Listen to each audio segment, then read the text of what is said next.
Good morning. It's 9 o'clock.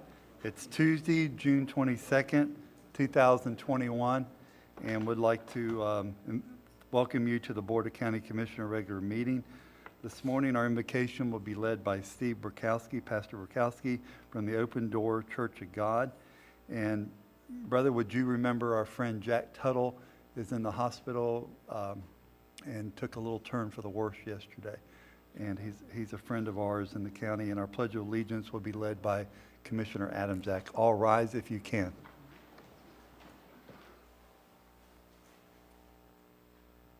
Thank you. Let's pray. Father in heaven, we are grateful that we can come together and, Lord, know that we have an assurance of your presence. Your word says that where two or more are gathered together in your name, there you are with them. And Lord, even though we may have moments of time in life that we doubt your existence, we question your presence, all we need to do is call on your name, and there you are. Lord, we ask that you lift up Brother Tuttle. Lord God, where he is, you are there with him. Bring peace and comfort. Lord, knowledge, Lord God, to the family that you are there with them. And Lord, we're praying and believing for a miracle. Lord God, you are the God of the universe and all creation. But here we are, Lord, here in Putnam County, and Lord, we're doing our best for you. We ask, Lord, this time together that wisdom and truth prevail, grace and mercy be the conduct of our lives. We give you thanks and praise just for every breath. In Jesus' name, amen. Amen. Join me in the pledge.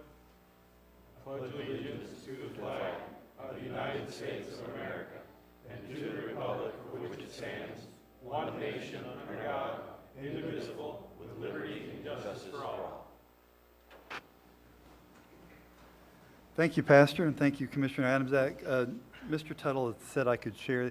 He had a heart aneurysm, and yesterday there was a blood clot on his brain. So, you know, he's at North Florida Regional, and he covered your prayers and your well wishes. So, next item of business, we're going to go right into our presentation and human resources.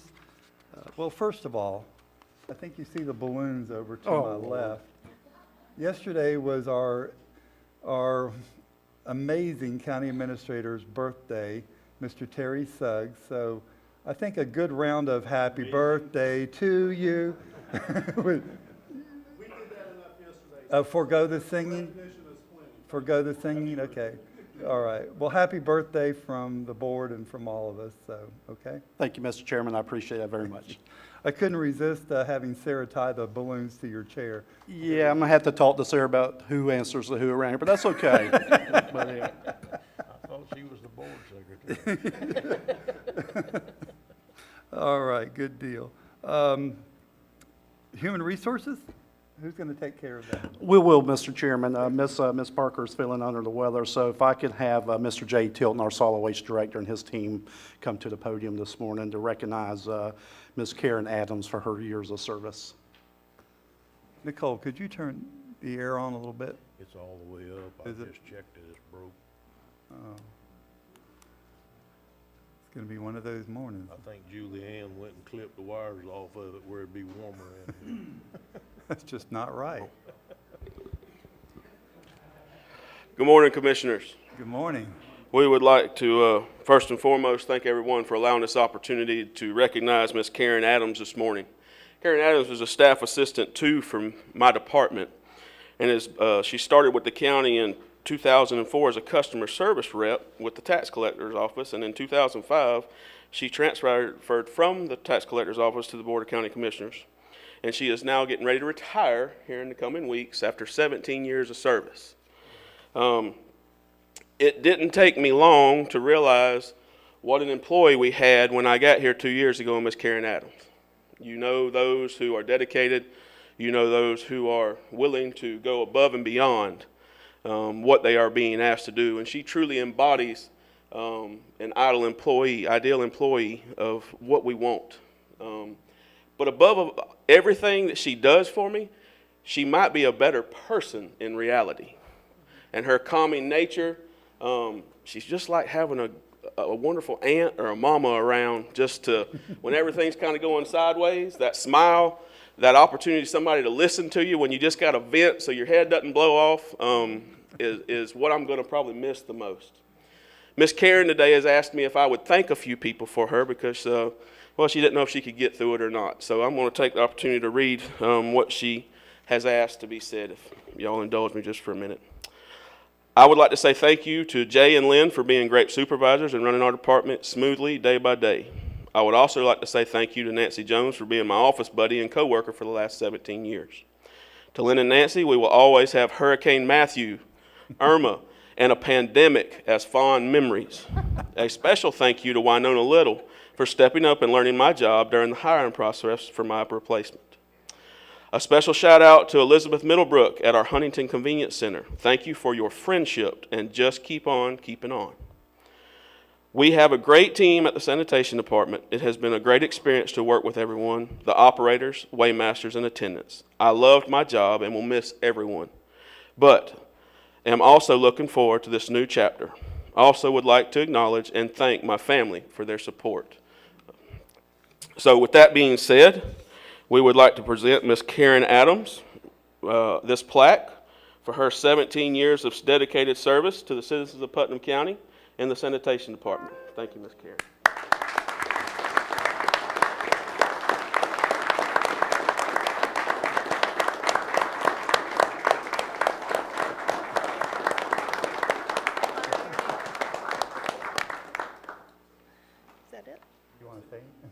Let's take a picture if you don't mind. Okay.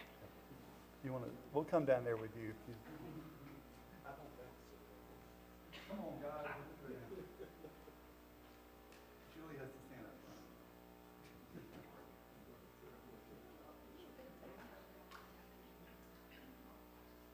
Karen, can you move up and we'll stand behind you.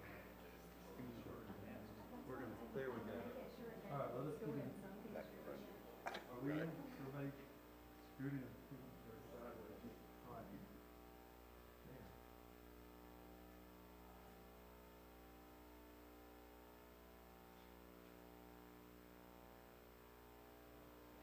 I know, it's really quiet. But I wish I could close here.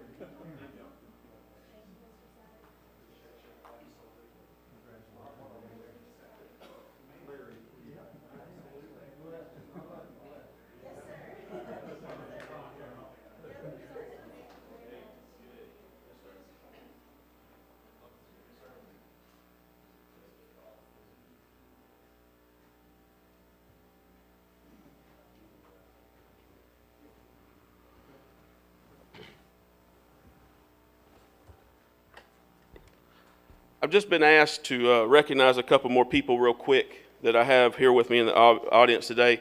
Recently, y'all approved me to hire a senior division manager for my department. That gentleman is here. If he'll stand up real quick. Mr. Tim Ewer has been hired as our senior division manager. Mr. Ewer comes to us with extensive knowledge in the garbage business, especially in the collection side and the container maintenance side, logistics and operations, as well as knowledge of how landfills run and are taken care of. So we'd like to welcome him to our department. And also here with us today, just because he never leaves the landfill, but if you see a guy up there with a white beard coming off the bottom of it, Mr. Ronnie Freeman is my crew leader up there. He's the guy that makes sure all the equipment is going in the right direction and that the mountain we're building every day is being built in the manner that we want it built. So I'd be remiss if I didn't recognize them too when we have this opportunity for my department to be here. Thank you. Thank you. Thank you. All right, next on our agenda, Colonel Wells and Sheriff Deloach.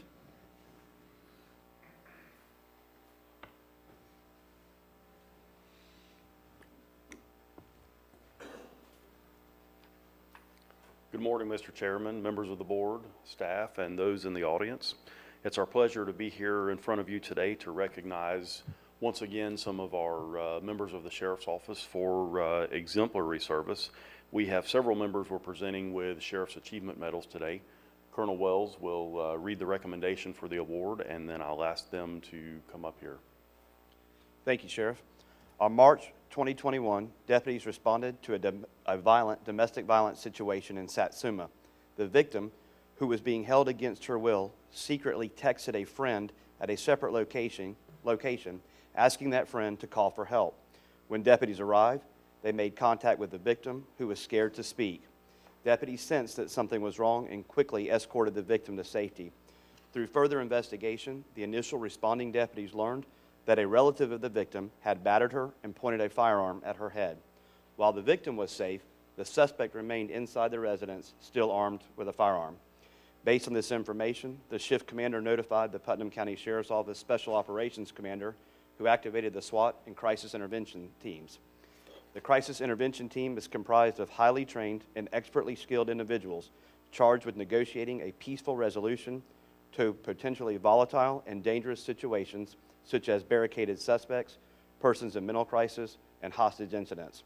For hours, the members of the crisis intervention team gained intelligence, simultaneously strategized multiple resolution scenarios, and negotiated with the suspect, eventually orchestrating a peaceful surrender. The members of our crisis intervention team are often unsung heroes in our community, and this incident is just one example of the countless situations brought to successful resolution without injury to the suspect, our deputies, or members of our community through their tedious, specialized training and total dedication to the mission.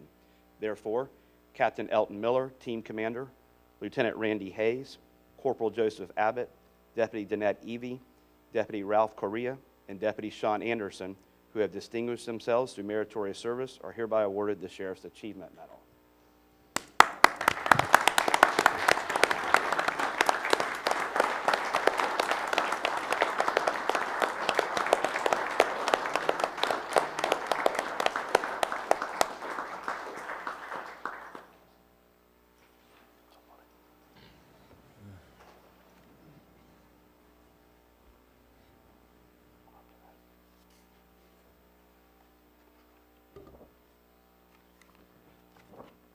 The Sheriff's Achievement Award is hereby presented to Deputy Danette Evie in recognition of performing your duties with diligence and excellence. Your actions on March 24th, 2021 were instrumental in leading to a peaceful surrender, providing a safe outcome for your fellow officers and the residents of Putnam County. Congratulations.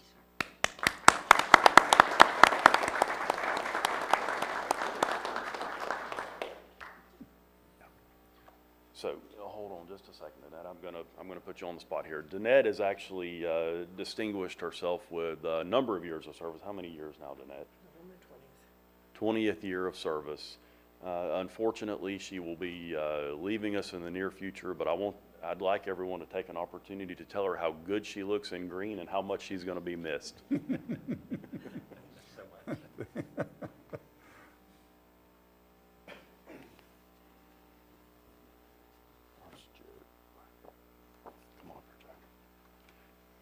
This Sheriff's Achievement Award is hereby presented to Master Corporal Joe Abbott in recognition of performing your duties with diligence and excellence. Your actions on March 24th, 2021 were instrumental in leading to a peaceful surrender, providing a safe outcome for your fellow officers and the residents of Putnam County.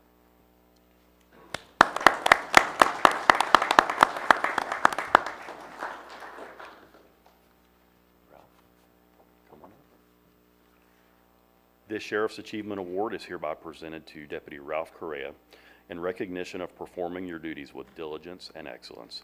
Your actions on March 24th, 2021 were instrumental in leading to a peaceful surrender, providing a safe outcome for your fellow officers and the residents of Putnam County. Congratulations.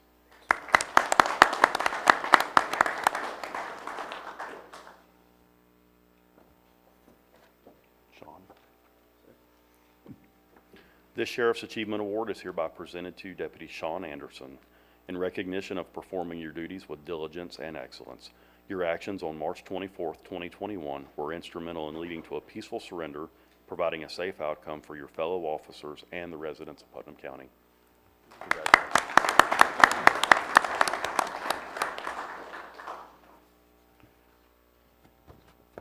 And last, but certainly not least, Captain Elton Miller. This Sheriff's Achievement Award is hereby presented to Lieutenant, now Captain Elton Miller, in recognition of performing your duties with diligence and excellence. Your actions on March 24th, 2021 were instrumental in leading to a peaceful surrender and providing a safe outcome for your fellow officers and the residents of Putnam County.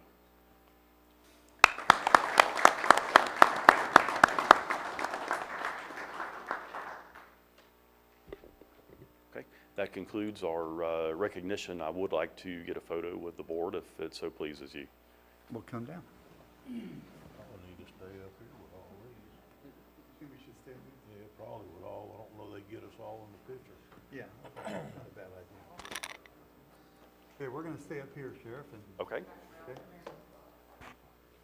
Congratulations. Okay, Allison's got.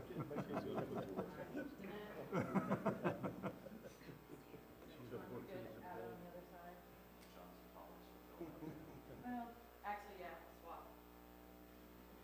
Okay, Sheriff? Well, I was gonna let you stand there.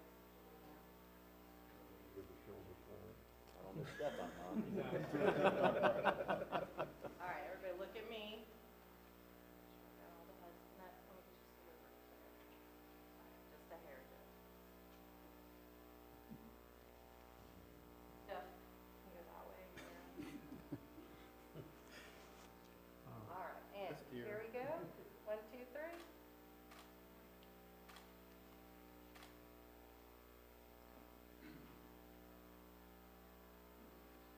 Congratulations.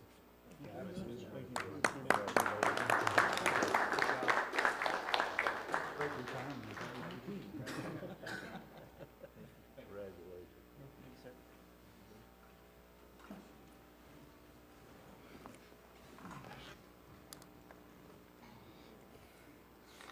Thank you, Sheriff. Thank you, Colonel Wells. That's the best part of our job, in my opinion, is to recognize our outstanding employees of Putnam County, and we have some great ones here. Next item on our agenda is Julianne, Holmes Young, going to talk to us about our countywide project updates. Hang on to your seats. This is a riveting presentation. Thank you, Commissioner. Good morning. I'm here with your June project updates. As a reminder, this is not an all-inclusive list of every project or initiative underway by county departments.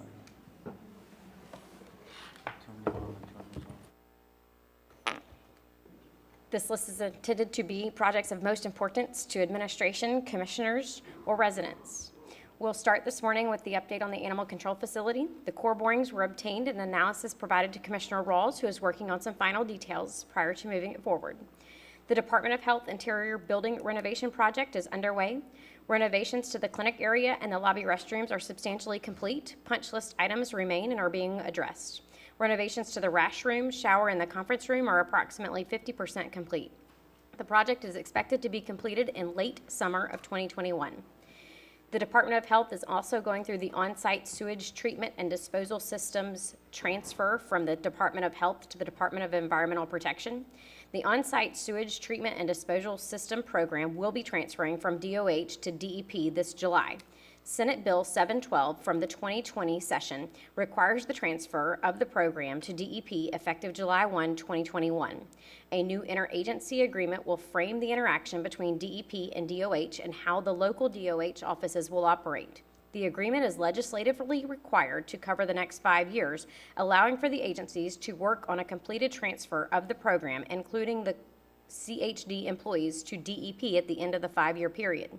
The timeline, however, can be modified upon mutual agreement. Enforcement of violations will be directed to DEP. However, local CHD will assist with notifications and inspections. There are no anticipated local impacts in the near future, as it allows for the county health departments to operate as they currently do, and both agencies are committed to minimizing any service impacts to the communities. The library systems has the Melrose Library expansion underway. A notice to proceed was issued in February. Permits have been approved, and the demolition work is scheduled to begin July 5th. The project is estimated to be complete in late summer, early fall of 2021. Georgetown Park and Pavilion, Georgetown Park project, the pavilion, playground, and picnic table were installed. Surveys delineating wetlands have been obtained. We are exploring options with Florida Communities Trust and the LWFC on potential revisions to the management plan. We've engaged a student from the University of Florida to assist with management plan options and revisions. The Florida Home Park Historic Building, the roofing contractor is waiting for the dry weather to install the roof. They have pest control and plumbing contractors lined up to work following the roofing work. They have primed the site for the siding for the installation on the small building and are continuing the installation of the siding on the larger building. The Planning Department has the Comprehensive Plan Consultant update. The 2035 Comprehensive Plan update is currently under review by the Department of Economic Opportunity. During this time, DEO, citizens, and surrounding counties and municipalities and other governmental entities will have the opportunity to review the plan and provide comments and/or objections to the proposed changes. The Department of Economic Opportunity will respond with a comment letter by July 8th, to which the county will be required to provide a response. The Building Department has the Citizen Serve online permitting project ongoing. Internal and external teams meet weekly to review and complete the implementation of modules. IT is getting the parcel data and the GIS information for integration into the new systems. Teams are finishing up the data transfer and review of forms. We anticipate going live in July of 2021. Fort Gates Ferry Landing, all the permits have been approved and to complete the project. The statement of work has been completed and procurement documents are being compiled. A quote for lumber has already been obtained from Respect. The Barden Bridge construction is underway. Barden Bridge weight restrictions anticipated to be lifted by the end of July 2021 with that one-lane road. Final completion is scheduled for October 23rd, 2021. Lake Susan Road Phase 2, the contractor issued the notice to proceed on April 12th, and the date of completion for all work is scheduled July 23rd, 2021. St. John's Avenue resurfacing Palm Avenue to CSX crossing at the Palatka Fire Department. The design is scheduled to be completed by June 30th, 2021 and submitted to FDOT for review and approval. County Road 310 bridge rehabilitations, 90% plans and submittals have been approved by FDOT. Final permitting activities are underway. Septic to sewer conversions, bid for construction activities were obtained May 21st. Proposals are being reviewed by staff and a recommendation will be brought to the BOCC during July. Dirt to pave 2020, all 3 of the contractors have begun construction. 6 of the 17 roads have been completed. Cinnamon Drive and Hunter Road are currently underway. East Putnam flooding and drainage mitigation. Construction of Phase 2 began June 14th, 2021. Construction of Phase 1 is planned to begin June 28th, 2021. St. John's Avenue drainage improvement, State Road 19 to County Road 309C. Engineered design services and advertisement for construction activities are scheduled to be completed by January of 2022. St. John's Avenue multi-use trail. The change order is being reviewed by FDOT for consideration to provide Putnam County with additional funding. Once a decision has been made by FDOT, the change order will be presented to the BOCC for execution. FDOT will provide the county with concurrence to begin construction after the change order has been approved. East Laura Lane Drainage Project. Construction activities are complete. The punch list items are complete. The project has been closed out. Tolls Road Drainage Project. The construction activities are complete. The punch list items have been completed. The county is currently awaiting final FDOT reimbursement to close out the project. Countywide drainage improvements. All of the bids were rejected. Staff is modifying the project scope and the bid documents and will re-advertise once complete.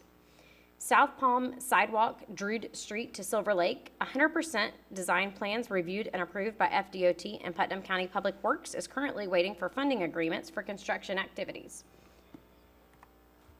Saratoga Harbor Drainage Project, 100% design plans approved by Public Works, scheduled to advertise after the permit requirements are complete. James A. Long Elementary and Jenkins Middle School safe routes to school. 100% design submittals have been scheduled for August 25th, 2021. Fiscal year 21 road resurfacing project. The notice to proceed has been issued to all 4 contractors. All construction activities are scheduled to be completed by October 29th, 2021. County Road Resurfacing Project. The bid documents are underway for professional engineering services. We plan to advertise by the end of June.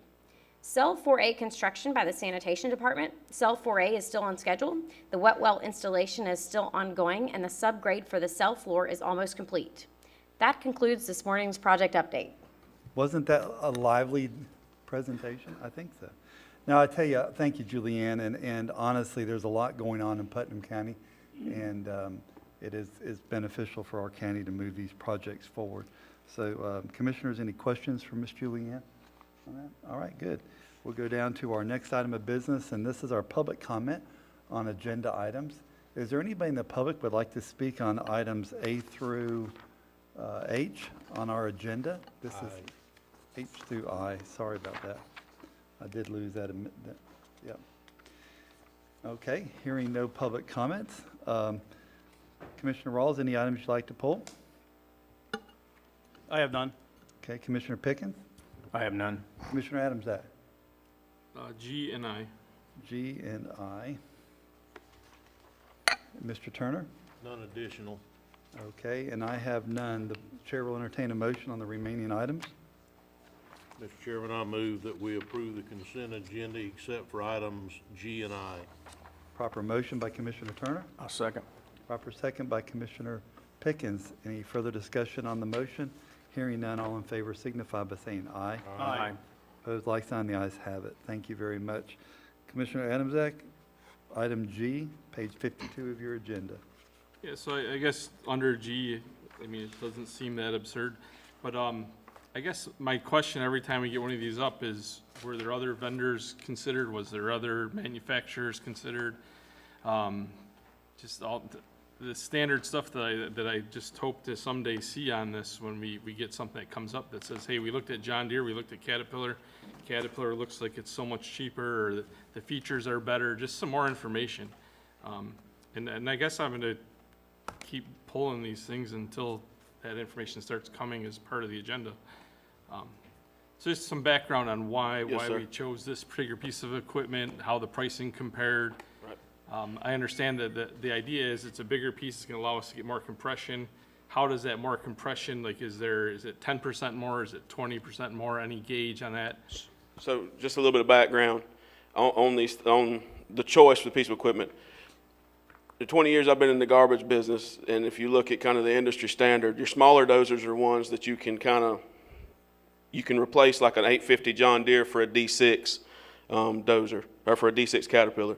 When you get to the big dozers, because you have to have the trash packages and the things that go on them for the heavy racks and things, historically the D8 has been the workload, the workhorse of the garbage industry when it's come to moving. And it's not so, Commissioner, as much as we're getting compaction, it allows us to push the garbage and get it to the place that we need it more readily.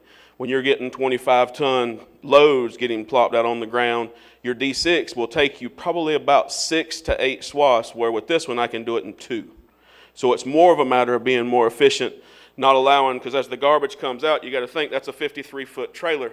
So as it plops out on the ground, that's 53 foot of dumping space that you've got to try to get cleaned up as fast as possible so that the next truck can come in and get into that area. If not, you've got trucks backing over garbage, and in our industry, our customers care about 2 things: get me in and out as fast as possible and don't tear my truck up.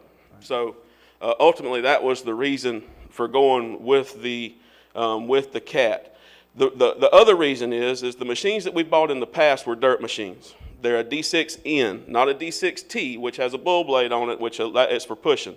These machines have a 6-way blade on them, which means there's more hydraulic hoses and things that can actually get grabbed and tore up as the garbage rolls over the top, because they don't have trash racks and the things that we need them to have. They're strictly for covering garbage. Now, they worked when we were doing 150 tons a day, right? Because we just weren't taking that much garbage. Also, we weren't getting the 53-foot trailers. But, it was coming, the Citizens was putting a little bit out here, and then at the end of the day, we'd get our 10 to 12 Waste Pro trucks, and that was it. You had time to take 5 to 7 passes. Where now, where we're doing more, we don't have time. And so, as a result, we're wearing out those D6s faster, and so we need the D8 to be able to keep up with our goals of continuing to grow the revenue coming in the landfill, to be able to give back to the citizens. And ultimately, the D8 is just, the D8 Caterpillar has been industry standards. Before I left Waste Management and came to work here at the county, Komatsu was trying to get in on some of that action with Waste Management, and they were trying to do trials. My understanding is they're no longer doing it with Waste Management because they just couldn't get it to work in the capacity that the D8, the workhorse, has been. That's all I got. Mr. Rawls, did you have a question? I saw you hitting your, okay, no. No, I'm sorry. Okay. That was for the next one. I think that's great for the narrative that you explained, and Okay, Yeah, that's the thought process that went through this, because I looked at a D7. The D7Es are low tracks, and they're having issues. Sometimes Caterpillar has issues with them because they're an E. The premise behind a D7E is it's a D6 fuel capacity because they have an electric turbine on there that's supposed to get the turning. It's a bull, but whenever they go to having issues, and they're having issues in about 2 years, it's hard, one, to get people to work on them, but two, they just don't hold up like the D8. So when you kind of measure all those things and the opportunities we have, I just felt like, especially what we're trying to do and the direction we're trying to go, the D8 was best for my department, for the county. thank you, Mr. Tilton. Mr. Okay. Turner? Yeah, Jay, before you leave, did we, you were telling me the other day when we had a talk that we were gonna give them back a $40,000 piece of equipment that we So, don't use anymore. yes, sir. That's So, almost wore out, I've but got we a- couldn't do it. Does these numbers that you have listed this morning, are they valid without giving back that 40,000? Yes, sir. Because we did the lease purchase option, so what we have is we have our old 613 pan, and since we've purchased our excavator and our articulated dump truck, we no longer need that. So Caterpillar gave me a buyback price of $40,000, but I've got to try to go out and try to find a couple more bids, is my understanding, through the procurement process before I can just say, Caterpillar, come get it, stroke me a check. Right. Okay, how long do you think that'll take, Ms. Young? I gotta find partners. I gotta find people to bid on it. And if I can't, then it's just a matter, I think, of putting some paperwork together for Ms. Young to say, I tried, and we can put this in the coffers for the auditors and then stroke a check. Well, this commissioner would like to see that happen sooner rather than later. Yes, sir. Before something happens and we don't get the 40 either. Yes, sir. I agree. Okay. Thank All you, right. Mr. Tilton. Yes, sir. Appreciate it. Thank you. Chair will entertain a motion on item G. Move approval. Thank you, Commissioner Ross. Proper motion. I'll second. Proper second by Commissioner Pickens. Any further discussion on the motion? Hearing none, all in favor signify by saying aye. Aye. Opposed, like sign. The ayes have it. Item I, Commissioner Adams. Making the motion, I was trying to give you the opportunity because you pulled it. Mr. Adams, you have item I. Item I, I guess, Sheriff, I don't know if you could answer a couple questions. So this is what you talked about during the budget meeting we had, where these guys will be doing some of those, the volume of calls you guys increased. And I guess I just want to have this conversation so the public's aware of it. So this is these high volume calls that aren't necessarily as critical, but are the I don't know, I guess the community enhancement type calls where people need help on something and it's not life or death, but we definitely have the higher volume, but it's not driving our crime rate up. These guys are to serve that purpose? Is that how I read this? Yes, but that comes with a caveat. I'm not entirely convinced that we will meet all the eligibility Sure. requirements for this grant. Oh. And I don't have a lot of faith that we'll actually be awarded it based on some metrics that Department of Justice uses that are beyond our control. But nonetheless, we're going to apply for it. This would actually allow for us to fund 2 additional crime suppression units, and one of the eligibility requirements is that Department of Justice has recognized our stratified policing model that we have employed here over the last few years in the county as an emergent trend, and they've recognized it as one of the most innovative crime control strategies that has ever been developed in the nation. So that is one of the selection criteria. There are a number of others that, like I alluded to a few moments ago, I'm not certain that we'll be able to meet the threshold, so that may kick us out in the process early. I don't have a lot of faith that we're going to be awarded this grant, but nonetheless, we're going to try for it anyway. Commissioner Turner? I guess you answered my question that I had over this, is when would you know? So if it's going to be in the not too distant future, whether you know you qualify or not, you think? I would say, you know, it's difficult to say working with the federal government. People say government moves slow, but at the federal level, it seems to grind to a screeching halt on a regular basis. So it's anyone's guess. Okay, well, that was the only question I had, is when we would know. Sure. Pre-offer or something that you had requested in your budget process this year, so. Now, this would be an adjunct to those positions.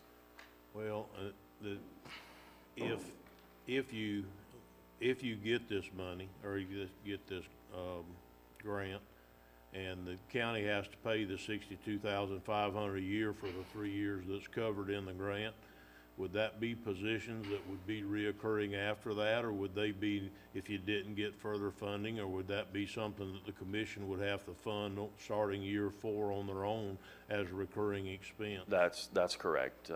You know, after year 3, that 75% reimbursement would no longer come into play. So these would be positions that we would have to fund in the future, or that we would absorb through attrition. Okay, thank you. That's all I had, Mr. I Chairman. had a question. Yes, sir. Mr. Rawls. The application closing date's the 15th, but you've got the 22nd on the agenda, the addendum to the agenda. Is the 15th the closing date? 'Cause I'm not entirely that. certain. That may just be a Scrivener's error. Okay. All right, good. Okay. Any further questions? Chair will I just entertain- like to say one thing. You know, to Commissioner Turner's point, this is the slippery slope that you go down when you do get these grants to hire Certainly. people. And it's tough on the people that do get the positions if they don't get refunded, and they have to be let go. I've seen it happen in the past, and it really disrupts people's lives. Yeah, But I like the comment you made, Sheriff, about attrition and absorbing some of those people. So, you know, I think you make hay while the sun shines, Sure. you know, Yeah. and then and I don't mean that you try to figure it out later. We already know what later means. but Sure. If we can absorb that, then we have a plan of action. Absolutely. Mr. Adams, that. and to address Commissioner Rawls's point, though, and you've said to us several times, our turnover rate's relatively high. So in this case, I would, as a commissioner, would recommend that you pursue all these avenues you can, because the odds are they're not going to be there after 3 years anyhow. The numbers are just showing that, and hopefully that changes, but we're dealing with the reality we're in today, so, Certainly. thank you. Okay, thank you. And whenever you can get someone to pay 75% of your cost, It's hard to it's turn not a down. bad deal. So, all right, Thank Chair you. will entertain a motion on item I. I make a motion that we approve item I. Thank you, Mr. Adamzak. Second. Proper second by Commissioner Turner. Further discussion on the motion. Hearing none, all in favor signify by saying aye. Aye. Opposed, like sign. The ayes have it. Next item is our Planning and Development Services public hearing. Item A, amendments to the floodplain ordinance. Don, Mr. Peckham, will you be taking that? Okay. You're supposed to be doing plan review. Who let you out? Well, we got to talk about floodplain. It's just the way it is. Morning, everybody. My name is Don Peckham. I'm the floodplain manager for Putnam County. Recently, we were contacted by the Department of Emergency Management with a directive to adjust our floodplain ordinance with regard to accessory structures and mobile homes. The idea of this is to make our ordinance consistent with the Florida Building Code. And what it comes down to is the mobile homes, they are requiring that they're elevated an additional foot from what we are now. And accessory structures that are larger than 600 square feet will have to be elevated rather than just flood vented. The smaller accessory structures can remain constructed the way we do with them now. They just have to be flood vented if they're below the flood hazard level. So those are the questions that are before us, and what it really comes down to is, do we want to vote to agree with the federal government and comply with the federal requirements, or do we want to go our own route? There are consequences. They have assured us that they will declassify us in the CRS program, which is Community Rating System, and it's a program that allows our citizens that have flood insurance to get a little discount. They get 10% discount on their premiums. Further than that, though, we do need to make sure that we comply with the FEMA directives, because it could affect us and our participation in the NFIP, which allows people to get federal flood insurance. So, Mr. Peckham, we got some questions for you. Yes, sir. Mr. Turner? I think that we need to make sure that everybody realizes this isn't every mobile home in Putnam County that has to be a foot higher. It's only the mobile homes that are in low flood prone areas such as A and AE, flood areas within the county. So, yes, it will affect a few, but it won't affect every mobile home in Putnam County like people are thinking on the street at the present time, that every mobile home is gonna have to be a foot higher. That's just not the case. It's only the ones that are in A and AE flood zone areas, which aren't that prevalent. I just wanted to bring that up. Yeah, it's also important to make clear to citizens that it's not for existing homes, it's for new homes. It's here going forward. So the existing homes can stay at the elevations they are, even if they don't comply with today's code, so. Mr. Adamzak? I guess to tag on to Commissioner Turner's statement, how prevalent is it? Is it 20% of them are in these floodplains? Is it, I mean, if we don't know, you don't know. But it seems like not a lot of people would want to build in a That flood. would really be difficult to answer. Yeah. The reason why is you don't know where the next one's gonna be. You know, there's no way Yeah, of historically, do guessing you where have the any next idea, one's gonna like be. in the permits pulled last year? Maybe on the order of 10%. I would have to actually run a report in order Okay. to figure that out, but I'd be curious about that, but it's not that important. I mean, the idea of pushing back against the federal government, because it's really not their place to do this, but that's irrelevant.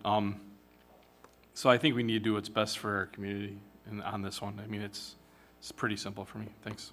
Thank you, Mr. Adamzak. Mr. Rawls? I agree. I think that we need to do this for the citizens, and, you know, if somebody's gonna build an ancillary structure, normally it's gonna be like a man cave or a she shed, and you're doing them a favor by forcing them to elevate it, so if the waters do rise, they don't lose everything inside of it. Even if you elevate the mandatory equipment, like the water heaters and the air conditioners, if they had a welder, if they had a woodworking equipment and stuff like that in there, it would be subject to being flooded. So I think this is where we're just helping the citizens out, and also helping ourselves out, because we bear the brunt when they do get flooded and they get displaced and all that. So I think it's a responsible thing to do. Thank you. Mr. Pickens? Yeah, Don, in our conversations yesterday as we moved forward, it reminded me that I sell auto parts and I'm not in the construction business, so I appreciate you explaining some of these things to me twice. But it's just mobile homes now. You did say that site-built homes and modular homes, I guess, modular, are already under these particular requirements in these flood zones? they are. So like I explained to you yesterday, if you were to build a site-built home with a wood-framed floor and you decided to run your ductwork under the home, that ductwork would have to be elevated above the flood elevation, which of course would make the elevation of the floor go up. On the mobile homes, almost always the ductwork is run underneath the homes because the homes are designed to be fed from underneath. So the proposal that FEMA has put to us is that the bottom of the frame is 1 foot above the base flood elevation, just as it's required for site-built homes. Okay, now you said these would be mobile homes moving forward. What about, because we've had this before, I think in our previous conversation about this when we raised it a few years ago, I guess. What about a mobile home or structure that has substantially been renovated? Would they be required to meet this requirement, or is that on case by case, I guess? So it will be any new homes or substantially renovated homes going forward. It's not ones that have been renovated already. So, But moving forward, they would have to comply with this? right, Okay. yeah, and that's the case, whether it's site-built or mobile homes, accessory structures, anything that's permitted going forward has to meet the Florida Building Code. And that's been in our ordinance for a while. It's just that they're getting to the point where they really want to protect the mobile homes because although they're affordable housing, they're a substantial investment. And also mobile homes are hard to repair if they get flooded. So small amount of water in a mobile home, a few inches, it's considered major damage. It's very hard to fix. Okay, thank you. Mr. Peckham, I have a question. We're not talking one cement block. We're talking they can build their property up. They don't have to have 8 blocks high to meet the requirement. They could build their property up with dirt or something else to make that happen. Yeah, you are correct. The The actual elevation of the structure, there's a lot of factors. It's what is the ground elevation now, how much fill do they want to bring in, so they can keep shorter piers and fill the area under the home with soil and compact it and achieve the elevation that way. And I want to say this, for the people that are watching, it's very prudent of you to get an elevation certificate if you're putting in a mobile home anywhere. You'd be surprised at the substantial rate decrease on flood insurance when you have that. And I just think, I don't see how you could place one on any property without having, and it's a very affordable product. It doesn't cost that much for a survey to go out and do an elevation certificate for you, and then you know where to place your mobile home. Because what we've learned lately is we have a lot of flooding in a lot of different areas that we haven't seen before and in this county, and I think we're going to continue to see that change. So thank you, Mr. Peckham. This is a public meeting discussing an ordinance. So is there anyone who would like to speak in favor of this ordinance? Please come up forward. Seeing none, is there anyone that would like to speak in opposition of this new ordinance? All right, seeing none, we'll close our public portion of our meeting and commissioner deliberations. Commissioners, what's your pleasure? I'd like to make a motion that we approve the amendments to ordinance number I'll second 2021-16. Proper motion by Commissioner Rawls, proper second by Commissioner Turner. Any further discussion on the motion? Hearing none, all in favor signify by saying aye. Aye. Opposed, like sign. The ayes have it. Thank you very much. Next case is zoning map amendment from residential 2, R2 to commercial retail C2, page 76. Wendy, you have the floor, please. Wendy Hickey, Planning and Development Services. I can't hardly hear you, so Please. Here we go. can you use the stand behind you? Would that be better? Help set her up, Gabriel, where she can. There you go. Going to have to take one with me all the time. Better? That's much better. Thank you. Got it. Thank you. Okay. Wendy Hickey, Planning and Development Services. This is an ordinance of the County of Putnam, State of Florida, amending the official zoning map for the Putnam County Incorporated into Article 2 of the Putnam County Land Development Code, Ordinance 2005-18, providing for severability and an effective date. This is case R21-010. The applicant is Ron Kent from KBUSA.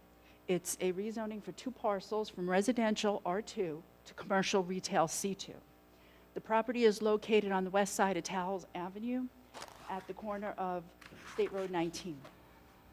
The parcels are designated urban service on the future land use map. The total parcels is 0.92 acres in size. It has approximately 194 feet frontage on West Towles and 328 feet on State Road 19. There are no known wetlands nor special flood hazard area. The parcels are vacant. This is, I think can you see? Okay. The map of the location? No, we can now. I think it's coming up. Yeah. It's in our packet, so, but. Okay. The map was in your packet. You'll see the aerial of the location of the maps. It's in the urban service area, which is where, within the next 10 years, there's going to be urban-type infrastructure. The neighborhood commercial development is consistent with that land use. The existing R2 zoning district allows for residential dwelling units, but also mobile homes. And the proposed is C2, which is a light commercial. The future land use designation and the C2 zoning districts, they are consistent with each other.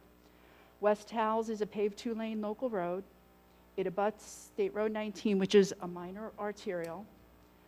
The development site will be served by the City of Palatka Utilities. The applicant will have to sign an annexation agreement. And as I had stated, that there's no wetlands or flood hazard, but the surrounding land use is a mixture of residential and commercial. It is consistent with the comprehensive plan. It's consistent with the locational requirements of the C2 zoning. It's compatible with the surrounding land use. The staff recommended approval to the planning board on May 12th, and on May 12th, the planning board voted 7-2 to recommend approval. Just so you are aware, the applicant originally had requested a C3 zoning. Based on the surrounding uses and the surrounding zoning, at this time, everything, the highest use was a C2 we could support. He is aware of it. I've had that conversation with Mr. Kent, and he is here if you have any questions. Thank you, Wendy. Any questions for Wendy? I have one, Mr. Chairman. You said that they had to sign an annexation agreement with the city in order to do that. The city passed a law a while back that said that they would extend utilities out of the city limits without making them annex. Have they reversed that decision? That was what they told me when I called to see if there were utilities out there, and they said the applicant would have to sign the annexation agreement. And I believe the applicant heard the same thing from them, too. Could we possibly check, and this doesn't have anything to do with this case, this should fly fine, but I would like to find out about that, because that was an agreement that the city had with county residents, that they would give them city water and sewer, but charge them more without annexation agreement. I think they'll do water, but not both. I think if water's available, they'll give water, but That wasn't the rule. When they passed it, back when Vernon Myers was mayor, they passed a rule you could get sewer and water, but you had to pay more money for it. I know they're making, right now, stuff I'm looking at, they're making annex together. Okay, well, if that's the new rules, I'd certainly like to know, this commissioner would certainly like to know if the city's I will- changed their I mind will on check that. into it and get- Have they done it officially, or is that just the rule right now? That My question From about now that on, annex in, if you want city services, you got to annex into the city. I will follow up. I will follow up with them, and I will get back to you. I Wendy, will we get have a back to 2 the board. o'clock meeting today. Could you kind of Absolutely, bring that back real quick? absolutely. Thank you. Would you, Mr. Suggs, do you think you should get involved in that along with her? Sometimes the city tends to blow our planning directors off. Yes, sir. I'll reach out with, I'll get on the phone with Why don't we meet Ms. with the Wendy city? and have a conversation. Commission to Why commission. don't we let him make a phone call and see what's going on? Okay. All right, any other questions for Wendy, commissioners? Nope. All right, we're going to end, our applicant's in the room. Would you like to speak? It's up to you, sir. You don't have to, but you're given the opportunity to. If you will, state your name and address for the record, please. Yeah, I'm Ron Kent, 1625 County Road 13 South, Elton, Florida. This property is speculation for me, so there will be a business there. It will be good for the citizens of the county, and just taking a piece of vacant land and turning it into a business opportunity on a nice corner. Thank you.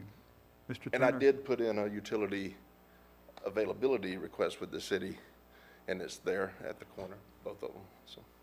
What was that last part? Both water and sewer are available on that corner from the city, Placa City.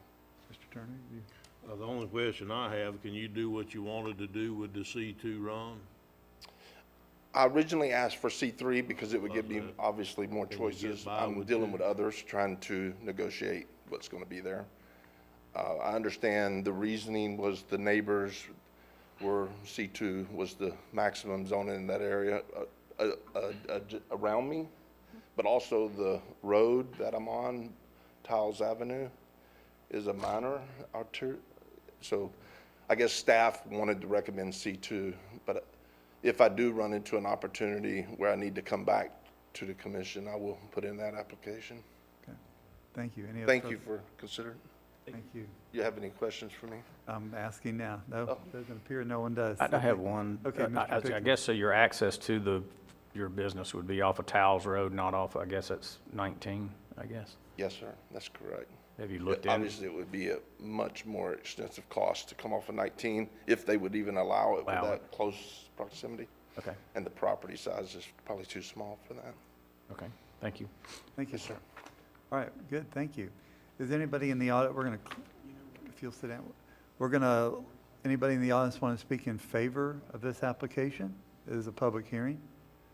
Anybody would like to speak in opposition of this? All right, we're going to close our public comment period and a public hearing Chairman. part. Mr. Turner. With regards to case number R21-10, that's it, right? The right That's number? correct. Okay, I move that we find that compliant with the comprehensive plan and take the recommendation of Planning Commission and approve. Second. Proper motion by Commissioner Turner, proper second by Commissioner Adamsack. Commissioners, any further discussion on the motion? Hearing none, all in favor signify by saying aye. Aye. Opposed, like sign, the ayes have it. Next case, zoning map amendment from commercial retail C2 to commercial general C3, page 95. Wendy? This is an ordinance of the County of Putnam, State of Florida, amending the official map for Putnam County Incorporated into Article 2 of the Putnam County Land Development Code, Ordinance 2005-18, providing for severability and effective date. This is case R21-11. The applicants are Herman and Martha Kears. It's a zoning map amendment from one parcel from C2 to C3. The property is located 102 West Miller Street, Palatka. I'm going to also share with you that this application and the next application go actually hand in hand. The Kearses are acquiring the property from Mr. Holmes that we're going to be going into the next item, so that I just want to link them together for you. The parcel is designated commercial and urban service on the future land use map. It's a 0.24 acres in size. It has 108 feet frontage on West Miller Street. There's no wetlands nor special flood hazard areas on the property. The parcel contains a 2,000 square foot commercial building that was built in 1972. So it's been a commercial site. This is the aerial of the property, future land use and current zoning. The commercial category on the future land use map, of course, allows commercial uses, and urban service is the utilities and infrastructure. The existing C2 provides for light commercial, and the proposed is for light and a little bit more intense type of commercial, medium intensity commercial. That's where they're trying to get to. The future land use in the commercial urban service is consistent with the future land use designation. The requested C3 zoning district is allowed within those areas. West Miller Street is a local paved road. The property is 117 feet to the intersection of US Highway 17, which is a principal arterial with an adopted LOS of D. The development on the site will be serviced by well and septic, which already has been there. And the surrounding land uses are a mixture of commercial and residential. The findings are that it's consistent with the comprehensive plan, consistent with the locational requirements of the C3 zoning, and compatible with the surrounding land uses. Staff recommended approval at its May 12, 21 Planning Commission meeting, and the Planning Commission agreed with a 7-0 vote. The applicant is here for if you have any questions. Thank you. Commissioners, any questions for Wendy? All right, then does the applicant wish to speak? Okay, it's wave in support. That's fine. We like that. Is there anybody in the audience who would like to speak in favor of this application? Anybody in opposition to this application? Okay, commissioners, what's your pleasure? I'll recommend that we approve R21-011 as it's consistent with the plans and the goals and recommended by the Planning Commission. Second. Proper motion by Commissioner Pickens, proper second by Commissioner Rawls. Further discussion from the board? Hearing none, all in favor signify by saying aye. Aye. Opposed, like sign, the ayes have it. Thank you. Next case, Wendy? Can you just say ditto on this one? Pretty much. How about if read I by just, title. if you would like, I could just go straight to the highlights of this one as compared to Yeah, the. just Well, we got to read the title yeah. only and then. Yeah, I'll read the yeah. title in, and then I'll just do the highlights for you. Okay, good. Thank you. Okay, this is an ordinance of the County of Putnam, State of Florida, amending the official zoning map for Putnam County Incorporated into Article 2 of the Putnam County Land Development Code, Ordinance 2005-18, providing for severability and effective date. This is case number R2112. This property is located at 100 West Miller Street, but it faces 17. This is how the 17 connection happens with the previous case.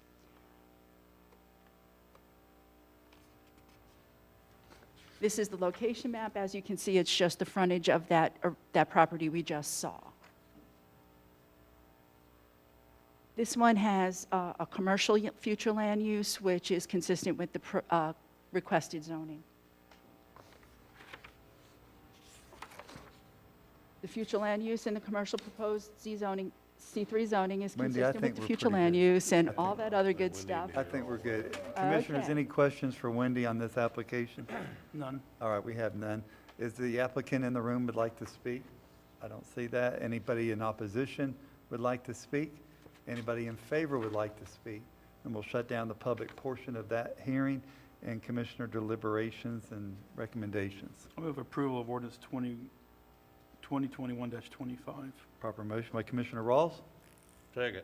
proper second by Commissioner Turner. Any further discussion on the motion? All in favor signify by saying aye. Aye. The ayes have it. Thank you very much. And we're going to have a recess for 3 minutes.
JR, could you see if Commissioner Rawls is?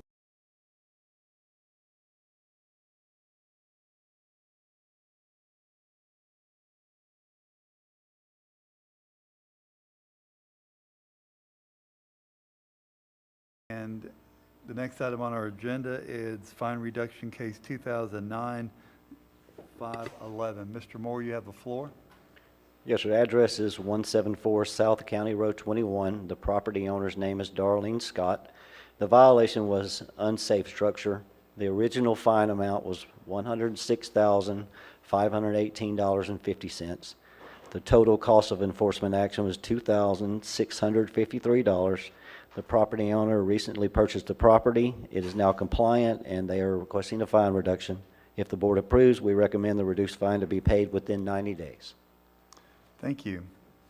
Is the applicant here and would like to speak? Okay. Yeah, you're here. Come right ahead. You don't have to, but you're more than welcome to. We'd love for you to. Please, if you will, state your name and address for the Darlene record. Scott, 174 South County Road, that's Highway 21. Okay. The reason I'm here, I was asking for a reproduction of the 2,000 and something, because when I purchased the property, I didn't know that they had a lien on it. I think the person that got it, they wasn't aware of it as well. So I got the property, I think it was between 2017 and 18, but that lien was on there ever since 2009. So this is my first time purchasing property, so I didn't know to, ask all of those questions at that time. So if you all can reconsider the reproduction, I would appreciate it. Yes, ma'am. Just hang tight. We're going to get right to you, okay? Okay, thank you. Hey, Commissioners, any questions? This is a public hearing. Anybody want to? It's not a public hearing. No. All right, good. We can move on then. Commissioners, what's your pleasure? Mr. Chairman, go ahead. Yeah. Commissioner. I'd like to make a motion in conjunction with what we've done in the past on Code Case 2009-00511, that we take the total cost of enforcement action, reduce it by the administrative monthly of $1,440 for a total of $1,213 payable within 90 days. I'll second that. Proper motion by Commissioner Adamsack, proper second by Commissioner Turner. The motion is $1,213 if paid in 90 days. Is that something we can live with? Okay, good. All right. A proper motion. Call for the vote. Any questions? No, I'm sorry. All in favor signify by saying aye. Aye. Opposed, like sign. The ayes have it. Thank you very much. Get with Mr. Moore, and he'll go with you from that point, okay? Okay. All right, Mr. Reynolds, you have the floor. Thank you, Mr. Chairman. I have nothing to add today. Okay. Any appointments? Commissioner Turner? I do not. Commissioner Pickens? I have none. Commissioner Adamsack? Appointment? None? Okay, and I have none. We'll move on to County Attorney, I have nothing to add today. County Administrator. Just thank you, Mr. Chairman and Commissioners, for the birthday wishes, and for staff for the surprise birthday luncheon yesterday. Okay. Other than that, that concludes my comments. Thank you. Thank you. Commissioner comments, Mr. Pickens. Yeah, Chairman Harvey. I don't know if you're going to set a record for the shortest meeting, but it's pretty close, which is not a bad thing. But anyway, just wanted to say that my wife Holly and I came up to help with the farm share food giveaway Saturday at the BOCC. And I just want to thank Representative Payne, Leota Wilkinson, Senator Perry for their efforts, and staff. There was a lot of staff here from Planning and Zoning, the BOCC, a lot of volunteers from Sheriff's Department, and we gave away a lot of food. But I really want to thank Chairman Harvey for all his efforts of putting that together also.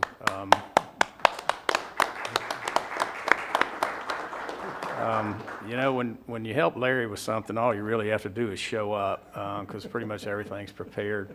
But the farm share people are fantastic, but Larry went over and above and got some sausages donated, and Commissioner Turner cooked them, and they were really good. And so we were able to kind of have a snack while we were giving out food. But it was really a tremendous program, and I just want to thank everybody that was involved. All I did was hand out a bunch of Gatorade, but everybody that came through the line was very, very appreciative, and it was really a team effort. So I'm sure I'm going to miss somebody, but I know Commissioner Rawls was there, Administrator Suggs, a lot of our staff. Mike Perry, I know you were there, I believe. I saw you there. If you're not, you should have been there. But I believe you were there.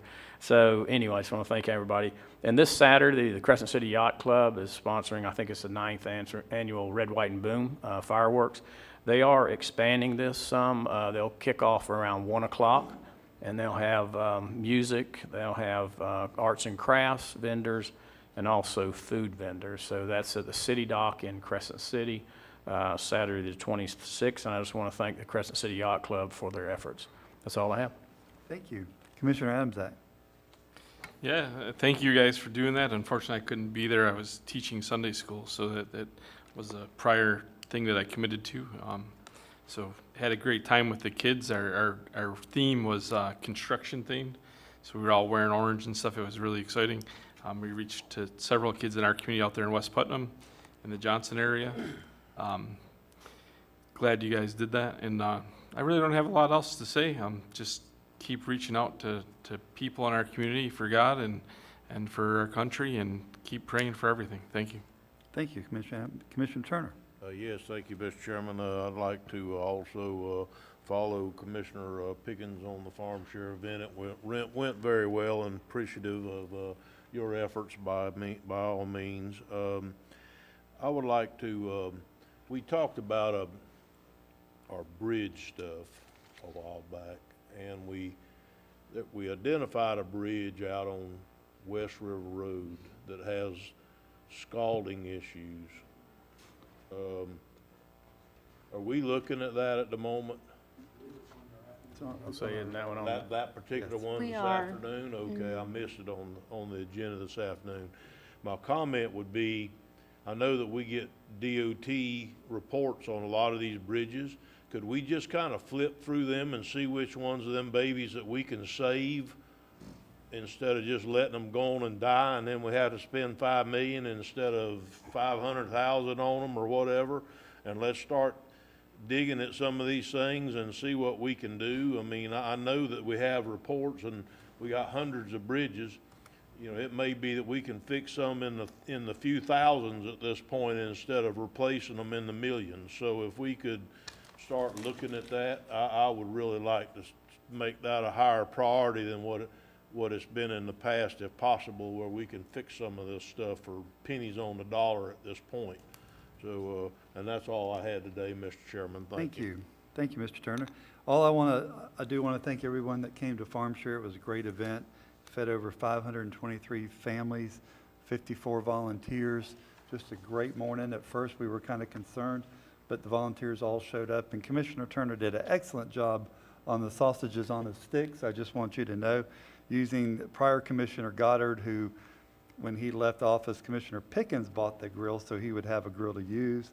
So we used that grill, and it was very well done. So it was just a great morning, and it was great to help our community. I do want to say on July 3rd in Interlaken, we are going to, you're invited. We're going to roll out the signs for Private First Class Robert Jenkins for the Adopt the Highway, not adopt, but the dedication to the highway. We're going to do that before the parade, so if you can be there, it would be great. And those are the end of my comments. Is there any public comment on miscellaneous items? Ms. Dana Jones. Oh, you know what? I do want to say something real quick. I want to thank our administration. Yesterday, we got able to tour Camargo products out there. Some of us did, and staff went with us. What a great time. It's really important for our administration and our commissioners to show up to some of these. We had a great opportunity to see about 120 employees in an operation. They're expanding. They're thinking about expanding even more. It's great for us to be in those types of businesses to see that. Commissioner Adamsack, you had a comment on mine? Yeah, no, I left something out, so if you don't mind, I just. Sure, go right ahead. So I just wanted to thank Public Works yesterday. We had a situation over the weekend in Barden where one of the roads, basically South Protestant Church Road, basically was flooded and impassable, and they got right on it Monday morning, took care of it. I think Commissioner Rawls went out there as well, and just great appreciation for you guys, how quickly you responded and got out there. And I know I received several phone calls and emails after, even before you updated me that it was flowing good and sent me that picture, that the residents basically updated me and said, hey, thank you for getting out there, and they were very satisfied with what occurred yesterday, so thank you. Thank you. Dana? Oh, Mr. She's graciously, because I want to follow up on a previous comment you made. Dana's graciously allowed me to skip her in line. So the sheriff and I also had an opportunity to visit Camarco Products, which then resulted in a return visit to the sheriff's office. The owners of that company are absolutely amazing partners for Putnam County. They've already begun working with our programs director inside the jail, and they are developing a program that we will be launching very quickly that prepares our soon-to-be released inmates in preparation for working on sanitation and other entry-level jobs at Camarco. He's agreed to begin that hiring process 30 days out prior to their release, and upon their release, they will immediately become employed at high-paying, or very, very good-paying, good benefit jobs at Camarco, which will then turn a Putnam County inmate into a productive tax-paying citizen. He's just a phenomenal man, and we had a great time with him. He was more than impressed with what he saw going on in the kitchen in our facility, and he was pointing out people, I could hire her for this, and I'd like to hire him for that. And he is planning on that addition of those additional lines, and he's going to need additional employees. So he has become our first ready-to-work partner in Putnam County. We're eyeing several more. But Camarco Products has come on board, a full agreement as our ready-to-work partner, and he'll be able to immediately employ some qualified inmates out of the county jail right away. So just wanted to follow up on that, Camarco, because you mentioned them, and we had that several weeks worth of negotiation and working with them on that. Just another example of what a great partner that the Chamber of Commerce and everybody else involved was able to bring to Putnam County. So thanks, Dana. Just want to mention that. It seemed like the timing was right. You did. Good deal. Thank you, sir. Thank you. Ms. Jones? Dana Jones, Putnam County Chamber of Commerce. Tom was so excited y'all all came to visit and took the time. He was just thrilled. I just wanted to come up this morning and give y'all a heads up. They have set the date for Rural Days in Tallahassee. If you haven't heard, it's going to be January 26th and 27th in 2022, of course. I have tentatively reserved a county booth, and we'll wait for y'all's direction on what you would like to see, if you would like one, and what you would like to see in it. And if we need squishy fish for Commissioner Harvey. Yes. And that's really all I had this morning, but thank you again. Thank you, Ms. Jones. Mr. Rawls, you were out. Would you have any commissioner comments you'd like to make? Yeah. Did you guys talk about Boswick? We did. Okay. No, not Boswick. I'm Oh, sorry, okay. Barden, we did. We had a town hall meeting in Boswick. Went well. The citizens would like their roads dried on the, out there towards, especially Milliken Road area and Palmetto Bluff Road. The Camarco tour yesterday, I left there, when I got in my truck, I smelled like fried food. That was, I was thinking, Oh, good. it would going home every day would be wild. You go home and smell like a Ravioli? It actually wasn't, it smelled almost like pizza. It was like fried, it smelled like it was like, almost like pizza rolls or something. And then, did you guys talk about Barden and Providence Church? Okay, so I went out there yesterday when they were finishing up, and, something as insignificant as a small 10-inch culvert getting clogged up creates that much havoc. But the road crew that was out there is the only road crew that we have, and I was reminded that they were pulled off of another job that was important, but Probably in District 1. I think it actually was. But, regardless, it drives home the point that they're understaffed, that we don't have enough equipment, blah, blah, blah, to be able to keep pace with what's going on. And we haven't had much rain yet. I know. Well, thank you. And, again, I think it's important that we do, when we get a chance to go visit, yesterday I was talking with Tom, just the enthusiasm the man has for Putnam County, moved his whole operation here. It was incredible. And the expansion he wants to do, I was truly impressed. And And matter of fact, I had some ideas I want to go back and talk to him about for other civic clubs that I belong to. But if there's no more comments, we will end our meeting, and this meeting will be adjourned. I'll see you back here at 2 o'clock for our workshop.